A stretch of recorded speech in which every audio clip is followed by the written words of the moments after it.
Murphy earlier this month signed a state budget into law that hikes spending by more than $1 billion. A major portion of that increase is going to something most New Jersey residents know very little about: the state's grossly underfunded public employee pension system. Fortunately, we've got John Reitmeyer here with us from NJ Spotlight for a budget breakdown to help explain what that means for taxpayers. So, John, how much extra is going into the pension system? Let's talk dollars and cents.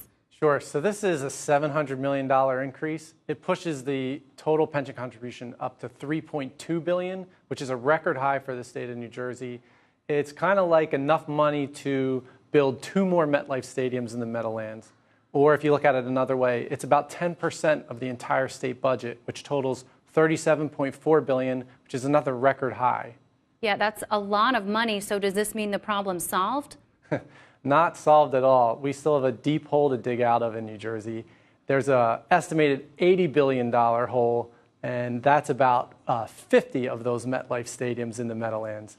It's basically like someone who gets behind on their credit card bill. If you've skipped a bunch of payments, eventually the bill is going to come due, and that's the situation New Jersey's in right now. There have been years and years of governors from both parties, legislatures of both parties, not making the full contribution required by actuaries, using that money for other things or to fund tax cuts. And so now the state's playing catch-up. Catch-up while we're also facing more credit downgrades at the same time.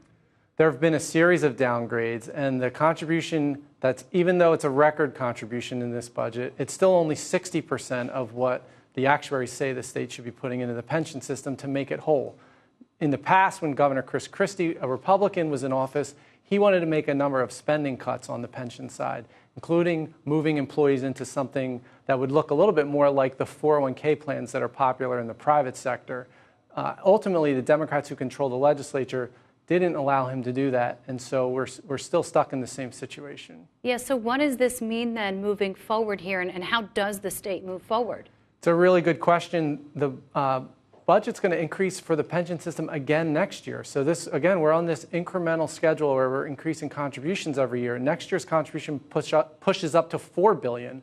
That's going to put a lot of pressure on Governor Murphy, who's a Democrat, to either look at some of the things that were put on that Christie put on the legislature's plate, or we might be back in the same situation that we were in this year, where we're talking once again about tax increases to spend this increased pension contribution. So keep in touch, Brianna.